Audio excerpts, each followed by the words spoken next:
Hey guys, welcome back.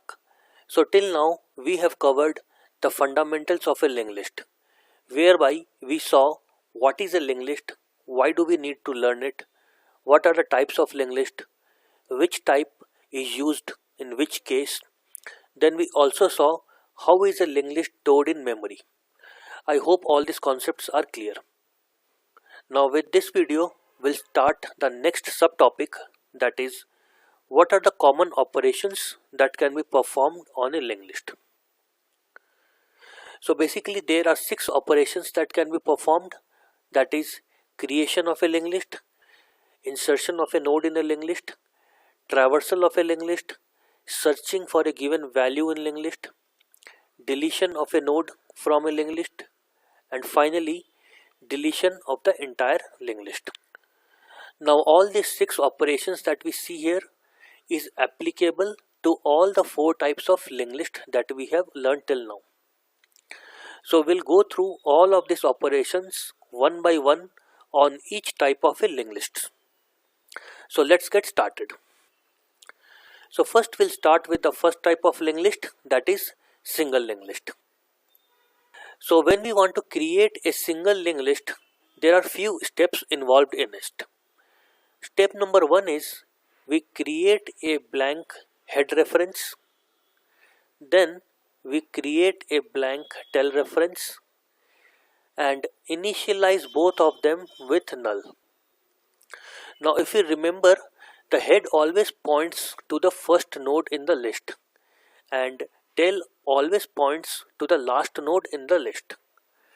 But right now we don't have any node in the list, hence we initialize both of them with null, indicating that there are no nodes in this list.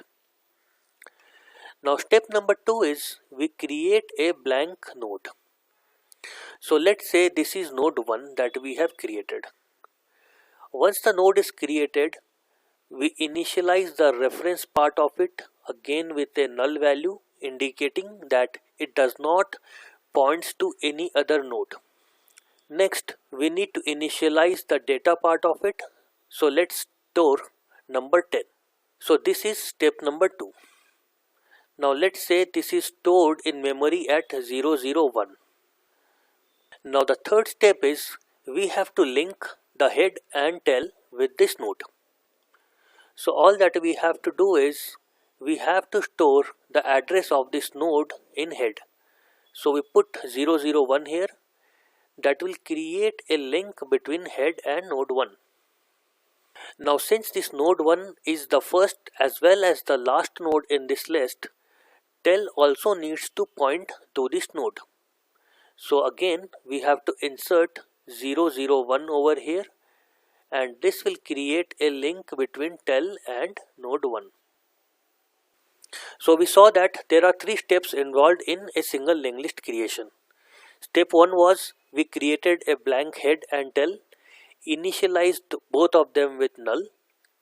Step 2 was we created a blank node and then we inserted a value in it, and reference part we initialized with a null. The third step was we linked head tail with the new node, which is node 1. So the steps, as you see, is extremely simple. Now let's see how does the algorithm of this looks like. So the name of the method is create single linked list, and it takes as an argument the value that needs to be stored in the node. Then the first step is we create a head and a tail pointer and initialize them with null. The second step was we create a blank node and then we insert a value in it, and the reference part of it is initialized with null. So all these 3 things needs to be done in step 2. Now step 3 is we link head with the node and we link tail with this node. So that is all as far as creation of a linked list is concerned.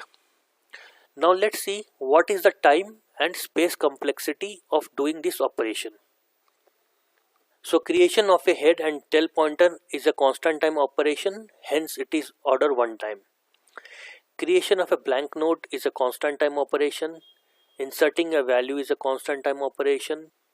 Initializing the reference with a null is a constant time operation. And then linking head and tail is again constant time operation. So if we add all these operations, it comes to order of 1. Now coming to the space complexity, it is order of 1.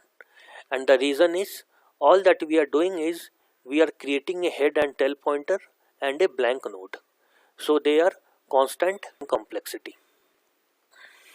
So that is all as far as creation of a single linked list is concerned.